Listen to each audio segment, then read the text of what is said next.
오늘 아침 우리에게 주시는 하나님 말씀은 이사야 31장 1절로 9절까지의 말씀입니다. 이사야 31장 1절로 9절까지의 말씀을 세번역 성경으로 봉독합니다. 도움을 청하러 이집트로 내려가는 자들에게 재앙이 닥칠 것이다. 그들은 군마를 의지하고 많은 병거를 믿고 기마병의 막강한 힘을 믿으면서 이스라엘의 거룩하신 분은 바라보지도 않고 주님께 구하지도 않는다.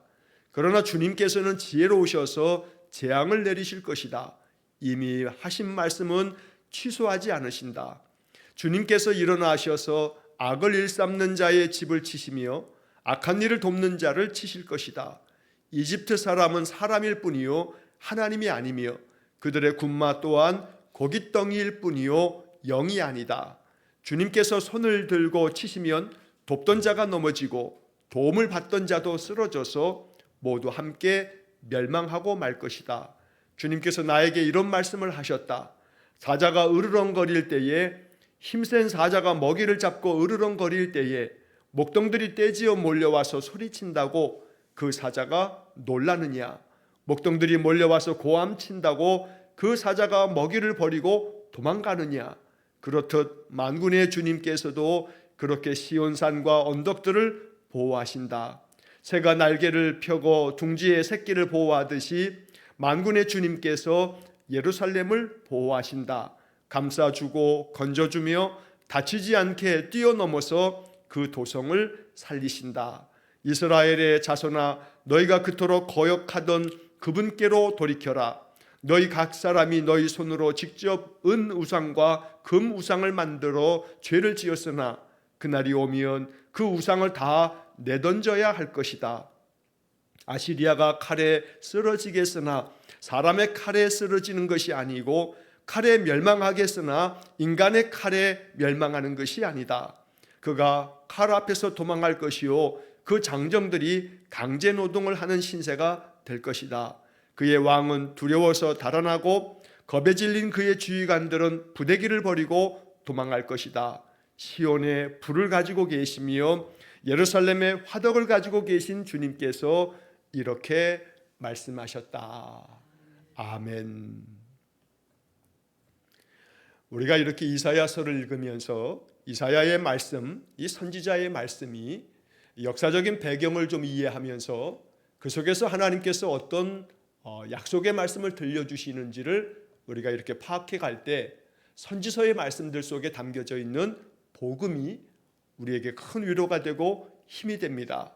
그래서 이사야부터 말라기까지 17권의 이 선지서들은 남유다와 또 북이스라엘을 향하신 하나님의 사랑이 담겨 있는 그런 경고의 책이라고 말할 수 있습니다. 심판을 경고하고 있지만 그 심판은 그들을 완전히 멸절하여 끊어버리시겠다는 것이 아니라 회복을 시키어서 다시 하나님의 참 백성이 되도록 만들어 가시는 하나님의 본심을 읽어내는 것이 선지서 읽기에 대단히 중요한 목적이 됩니다. 오늘도 이 31장의 1절로 9절까지의 이 짧은 이 한 장의 말씀 속에 하나님의 마음이 담겨 있습니다. 선지서를 통해서 우리는 하나님이 우리에게 뭘 바라고 원하시는지, 하나님께서 우리에게 말씀하신 거에 어떤 본심이 담겨 있는지를 우리가 깨달아 가는 것이 이 말씀을 통해 하나님의 음성을 듣는 지혜로운 방법이 될 것입니다. 자, 오늘 본문의 말씀에서도 결론은 그겁니다. 하나님께로 돌아오라 라는 말씀입니다. 6절 말씀에 담겨 있는 것처럼 이스라엘 자손아, 너희가 그토록 거역하던 그분께로 돌이켜라. 이것이 선지서의 모든 말씀 속에 담겨져 있는 공통된 메시지가 됩니다. 하나님께로 돌이켜라. 그러면 하나님께서 보호하신다라고 하는 말씀입니다. 오늘 이 31장의 이 짧은 이 한 장의 말씀에도 바로 그러한 하나님의 약속이 담겨져 있습니다. 자, 1절 말씀 보시면 도움을 청하러 이집트로 내려가는 자들에게 재앙이 닥칠 것이다. 그들은 군마를 의지하고 많은 병거를 믿고 기마병의 막강한 힘을 믿으면서 이스라엘의 거룩하신 분은 바라보지도 않고 주님께 구하지도 않는다. 하나님은 남유다를 향해서 이렇게 경고하고 말씀하시는 겁니다. 사신들을 보내면서까지 이집트와 동맹을 맺음으로써 아수르의 침략에 대비하고 또 그렇게 살 길을 찾아보겠다고 애쓰는 남유다에 대해서 이집트의 도움을 청하러 가는 거 이거 다 헛될 뿐이다. 그거 다 헛수고에 불과한데 너희들이 화를 자초하고 있다. 그렇게 이집트에게 도움을 청하면 그건 너희들에게 또다시 재앙이 닥치는 꼴이 될 거다 라고 말씀하는 겁니다. 그러니 군마를 의지하지 말아라. 군사력이 다가 아니다. 아무리 군대의 힘이 강해서 많은 병거를 가지고 있고 기마병의 힘이 막강하다 할지라도 그거 의지하지 말아라. 오직 거룩하신 하나님을 바라보고 하나님을 의지하고 하나님께 구하는 것, 이것이 먼저다. 결코 군대의 힘이 필요 없다거나 군대를 만들 필요도 없다거나 그걸 얘기하는 것이 아닙니다. 정말로 우리가 먼저 의지해야 할 것이 무엇인가 라고 하는 것을 말씀하는 겁니다. 남유다는 하나님의 그 은혜를 바라면서 하나님만을 의지했어야 하는데 오늘 1절 마지막 9절처럼 주님께 구하지도 않는다. 결국 그것이 그들에게 부메랑이 되고 화가 되어서 그들은 심판을 받게 되는 겁니다. 자, 2절 말씀에 그러나 주님께서는 지혜로우셔서 재앙을 내리실 것이다. 이미 하신 말씀은 취소하지 않으신다. 주님께서 일어나셔서 악을 일삼는 자의 집을 치시며 악한 일을 돕는 자를 치실 것이다. 하나님의 말씀은 취소되지 않는, 변함이 없는 하나님의 변치 않는 약속이라고 말씀하시는 건데, 하나님이 지혜로우셔서 재앙을 내리신다는 것은 이 재앙 밖에는 남유다를 돌이킬 방법이 없으니 재앙을 통해서 그들로 하여금 항복하고 하나님께로 돌아오게끔 만드시겠다고 말씀하는 겁니다.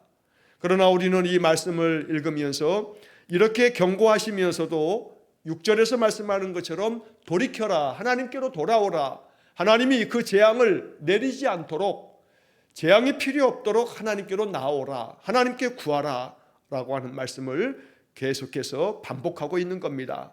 자, 3절 말씀에서도 이집트 사람은 사람일 뿐이요 하나님이 아니며 그들의 군마 또한 고깃덩이일 뿐이요 영이 아니다. 너희들이 아무리 이집트를 대단히 위대한 나라고 힘이 강한 나라여서 아수르를 대항할 만한 힘을 가지고 있어서 우리를 도와줄 자는 이집트밖에 없다, 애굽밖에 없으니 신하들을 보내면서 동맹을 맺자고 도움을 청하려고 하는 모든 것, 그거 다 헛된 일이다. 그들은 결코 하나님이 아니다. 그들의 군마조차도 그냥 고깃덩이에 불과하다. 그러니 군사력이 아무리 강하다 한들 하나님께서 손을 들어 치시면 그들 모두가 다 멸망할 뿐이라고 말씀하는 겁니다. 돕던 자가 넘어지고 도움을 받던 자도 쓰러질 것이라고 말씀합니다. 돕던 자는 애굽을 말하는 거고 도움을 청하는 자, 바로 남유다는 도움을 받는 자, 이들도 또한 함께 멸망하고 말 것이다 라고 경고하는 겁니다. 오늘 이 말씀은 2700여 년 전에 남유다의 이야기만으로 끝나는 것이 아닙니다. 오늘 이 말씀은 우리에게 주시는 하나님의 말씀이 됩니다. 인생의 삶에서 우리는 수없이 산 넘어 산처럼 인생의 많은 역경들을 견디어내야 합니다. 그때마다 내가 정말로 의지하고 내가 구해야 할 대상이 누군가, 세상에 그 어떤 누구도 아니고 또 나 자신도 아니고 오직 하나님께 도움을 구하고 하나님의 힘을 의지하며 하나님께서 우리를 건져내 주시기를, 우리를 구원해 주시기를 간구하는 믿음의 마음이 있어야 할 것입니다. 자, 4절 이하의 말씀에서 그 하나님의 보호하심을 믿고 하나님께 나아가야 할 이유를 이야기합니다. 왜냐하면 하나님은 남유다를 보호하실 분이기 때문에 오늘 이 4절과 5절 말씀에서는 두 가지 비유적인 표현을 통해서 하나님이 보호하신다 라고 하는 말씀을 두 번이나 반복하여 말씀해 주십니다. 자, 먼저는 사자 비유를 통해서 말씀하시고 5절에서는 어미새의 비유를 통해서 말씀해 주십니다. 자, 4절 말씀에서는 주님께서 나에게 이런 말씀을 하셨다. 사자가 으르렁거릴 때에, 힘센 사자가 먹이를 잡고 으르렁거릴 때 아무리 목동들이 와서 소리친다고 할지라도, 떼지어 목동들이 온다 하더라도 이 힘센 사자가 먹이를 붙잡고 있는데 먹이를 놓고서 도망가겠느냐. 아무리 목동들이 몰려와 고함을 친다 해도 사자들은 그 잡은 먹이를 버리고 도망치지 않는다.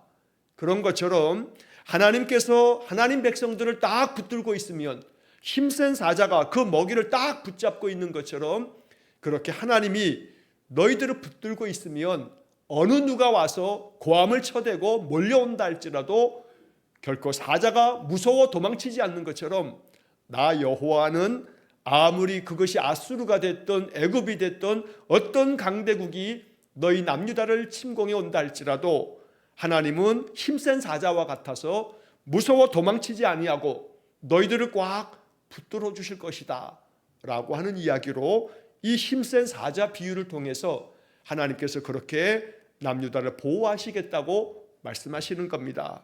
그래서 4절 하반절에 보면 그렇듯 만군의 주님께서도 그렇게 시온산과 언덕들을 보호하신다. 여기 시온산과 언덕들이라고 표현됐는데 남유다 백성들을 보호하시겠다고 말씀하고 있는 겁니다.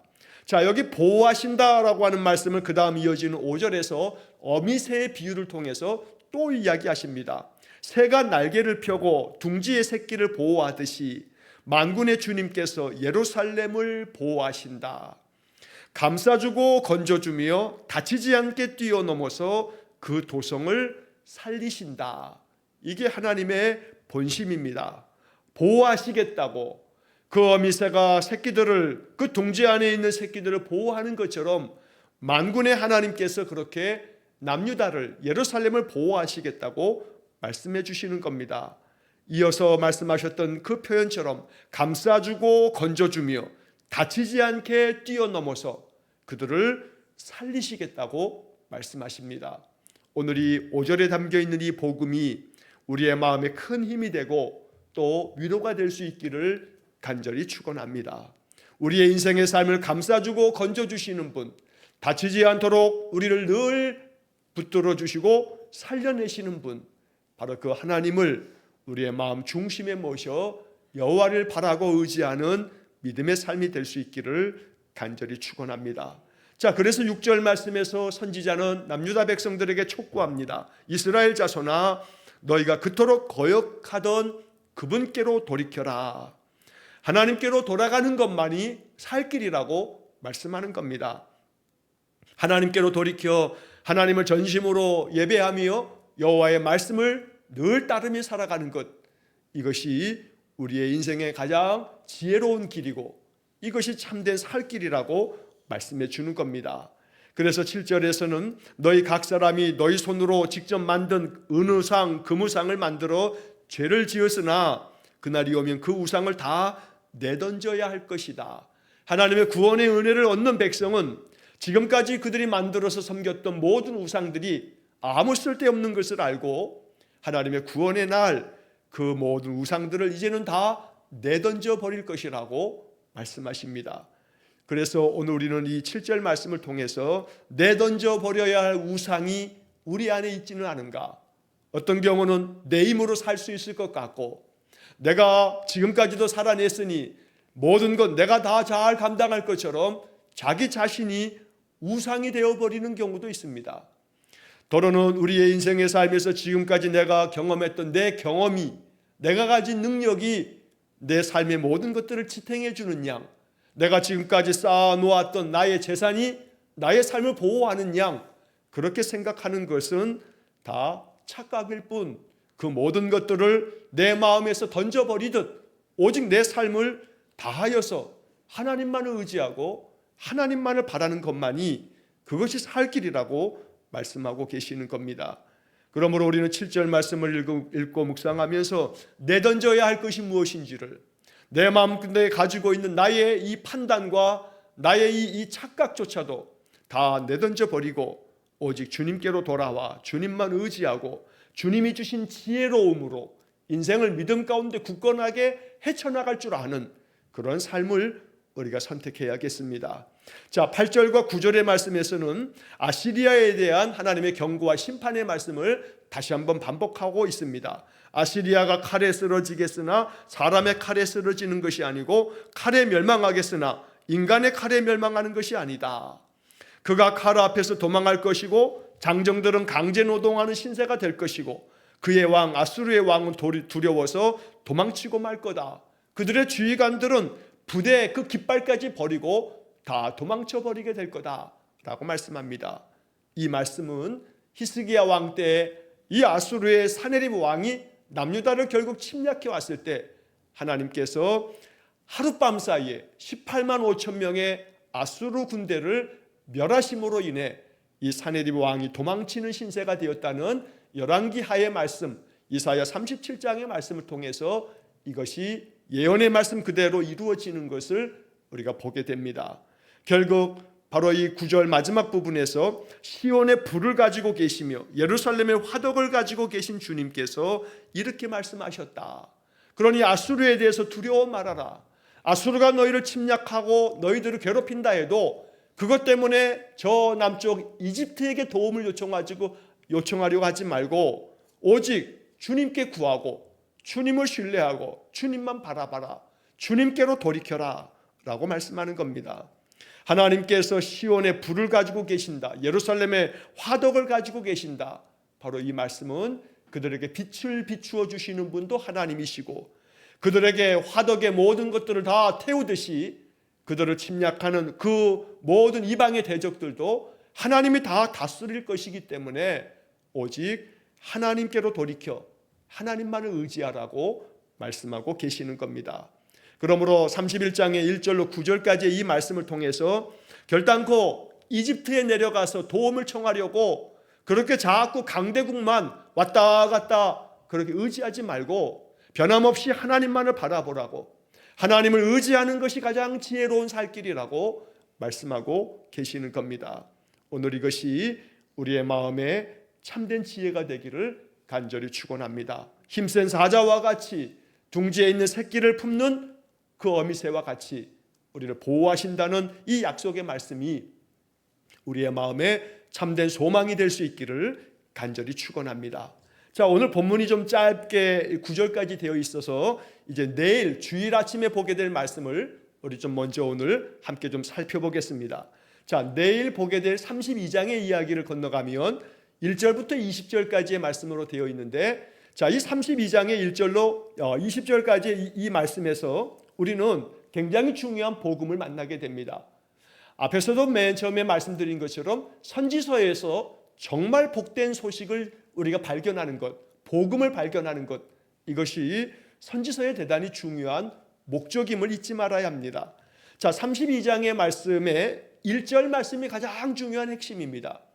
32장의 1절 말씀을 보면 장차 한 왕이 나와서 공의로 통치하고 통치자들이 공평으로 다스릴 것이다 라고 말씀합니다. 자, 여기 장차 한 왕이 나와서 공의로 통치한다. 이 통치자들이 공평으로 다스릴 거다 라고 했을 때 여기 장차 한 왕이라고 하는 것은 역사적으로 해석할 때는 히스기야 왕을 이야기하는 것으로 성경학자들이 그렇게 해석합니다. 그러나 동시에 이 말씀은 메시아 예언의 말씀이라고 모든 학자들이 이 말씀을 그렇게 신학적으로 해석합니다. 장차 오실 메시아가 온 세상의 만왕의 왕이 되어서 온 세상 만물을 하나님의 공의하심으로 통치하실 것이다 라고 말씀하는 겁니다. 이렇게 하나님의 통치하심이 있을 때 메시아를 통해서 이루어지는 하나님의 나라, 바로 그것을 말씀하시면서 2절 하반절에 보면 메마른 땅에서 흐르는 냇물과 같을 것이며 사막에 있는 큰 바위 그늘과 같을 것입니다 라고 얘기합니다. 하나님께서 보내실 통치자, 역사적으로 보면 이 히스기야 왕 때 남유다는 보호를 받습니다. 마치 메마른 땅에 흐르는 냇물처럼 사막에 있는 큰 바위 그늘처럼 히스기야가 통치하는 그 기간 동안에 남유다는 다시금 평화를 되찾습니다. 주전 715년에서 687년까지 히스기야는 남유다를 믿음의 반석 위에 단단히 세워두는 아주 의로운 왕이었습니다. 그래서 이 히스기야는 눈이 어둡지 않고 밝은 눈으로, 즉 다시 말하면 우상을 섬기지 아니하고 영적으로 깨어있어 하나님 앞에 나와 하나님만을 의지하는 믿음의 왕으로서 나라를 잘 다스림을 이야기하는 겁니다. 3절 말씀에서 백성을 돌보는 통치자의 눈이 멀지 않을 것이며 백성의 요구를 듣는 통치자의 귀가 막히지 않을 것이다. 그들은 경솔하지 않을 것이며 사려 깊게 행동할 것이며, 바로 앞으로 하나님께서 세우실 이 히스기야 왕이 또 멀리 나아가서는 장차 이 땅에 오신 메시아가 바로 그렇게 하나님 앞에서 귀가 멀지 않고 눈이 어둡지 아니하고 경솔하지도 않고 사려 깊게 행동함으로 온 백성을 참된 길로 이끌 것이다 라고 약속하고 있는 것입니다. 오늘 이 말씀을 읽으면서 우리는 또한 동시에 이것이 히스기야 왕의 이야기이고 장차는 메시아에 대한 메시아 예언이기도 하지만 동시에 이것은 지혜로운 성도를 향한 하나님의 약속의 말씀이기도 하다라고 들어야 합니다. 그러므로 여기에 나오는 이 통치자 장차 한 왕이 나온다는 것이 히스기야 왕이요 또 메시아를 말씀하는 예언적인 말씀이나 동시에 사도 베드로가 우리에게 말씀하시기를 너희는 왕 같은 제사장이다 라고 말씀하십니다. 그러므로 왕이신 나의 주님을 내 마음에 모셔 주님이 내 구원자가 되심으로 주님은 우리에게 또한 동시에 이러한 권능을 주심을 믿어야 합니다. 다시 말하면 이 3절 4절의 말씀을 이것은 나에게 주신 말씀으로 나에게 이것을 명하고 계시는 주님의 음성으로 들어야겠습니다. 다시 말하면 눈이 멀지 않을 것이고 귀가 막히지 않을 것이고 경솔하지 않을 것이며 사려 깊게 행동할 것이다. 우리의 삶이 이와 같아야 합니다. 경솔하지 말아야 합니다. 성급한 마음으로 조급한 마음으로 하나님을 기다리지 못하고 하나님을 의지하는 믿음의 마음을 외면한 채 세상을 향하면 안 됩니다. 사려 깊게 행동할 수 있어야 합니다. 그러므로 오늘 이 세 번역의 4절 번역을 마음 깊이 묵상해야겠습니다. 어떤 인생의 상황 앞에서도 어떤 현실 앞에서도 사려 깊게 행동할 것이며 라고 하는 말씀을 우리 마음에 깊이 새겨야겠습니다. 그래서 하나님의 지혜가 필요합니다. 어떤 형편 앞에서도 하나님이 사려 깊게 행동할 수 있도록 지혜를 주시면 우리가 극복하지 못할 일이 하나도 없습니다. 그래서 우리의 눈이 열려야 합니다. 귀가 열려야 합니다. 그래야 하나님이 보여주시는 길을 볼 수 있고 하나님이 들려주시는 말씀을 들을 수 있고 그래서 옳은 길을 선택할 수 있는 겁니다. 자, 6절의 말씀을 보면 32장 6절에서 어리석은 사람은 어리석은 말을 하며 그 마음으로 악을 좋아하여 불경건한 일을 하며 주님께 함부로 말을 하고 굶주린 사람에게 먹거리를 주지 않고 목마른 사람에게 마실 물을 주지 않습니다. 어리석은 사람은 그렇다는 겁니다. 어리석은 사람은 어리석은 말을 하고 그러면서 그 마음 가운데 악한 것을 좋아하고 경건하지 않은 일을 늘 하면서 주님을 향해서도 주님께 함부로 말을 짓거리는 그러한 말 그대로 어리석은 선택을 하고 그렇게 살아간다는 겁니다. 자, 하지만 8절 말씀을 보면 그러나 고귀한 사람은 고귀한 일을 계획하고 그 고귀한 뜻을 펼치며 삽니다. 오늘 이 8절의 말씀이 대단히 소중한 말씀입니다. 하나님은 우리 믿음의 사람들이 고귀한 사람이 되기를 원하고 계시는 겁니다. 어리석은 사람이 되지 말아라. 주님께 대해서도 함부로 말하는 어리석음을 범하지 말아라. 오직 고귀한 사람이 돼서 고귀한 일을 계획하고 고귀한 뜻을 펼치면서 살아가라 라고 말씀하는 겁니다.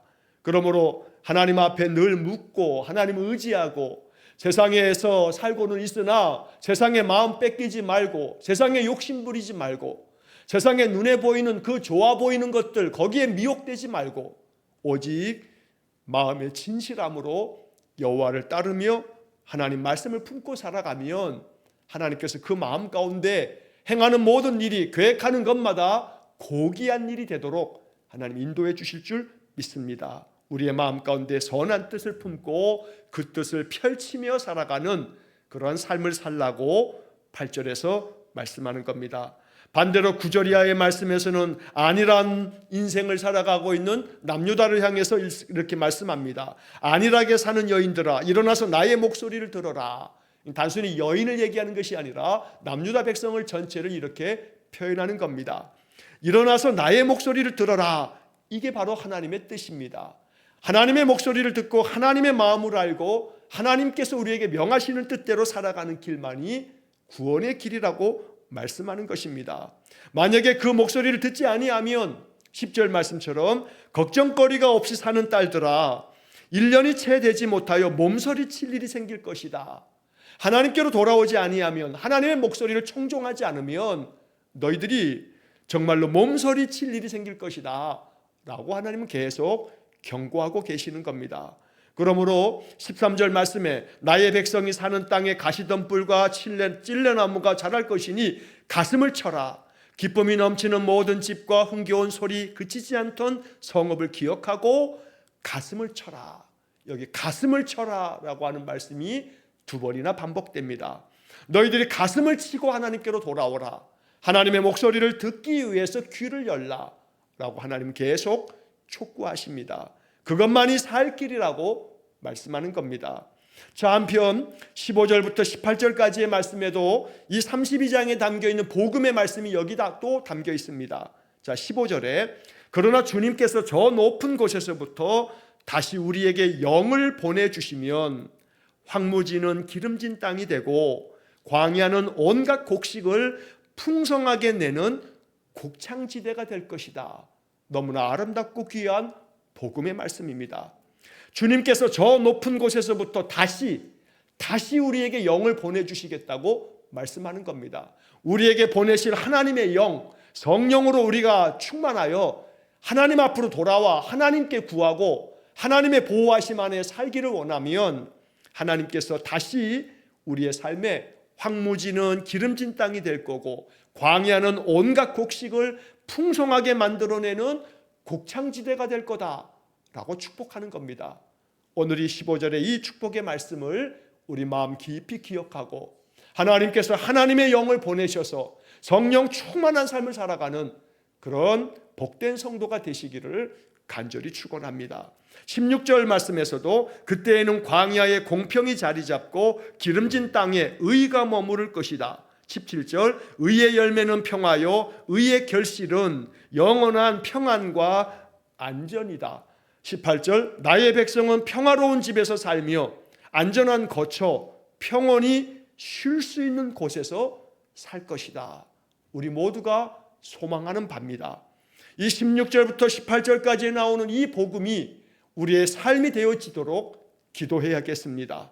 나의 모든 삶에 하나님을 향하여 하나님 말씀하시는 뜻을 받도록 늘 순종하며 올바른 길을 걸어가는 의로운 삶을 살아가기 위해 하나님 말씀으로 내 마음을 채우고 나의 생각을 하나님께 맞추어서 살아가겠다고 기도해야겠습니다.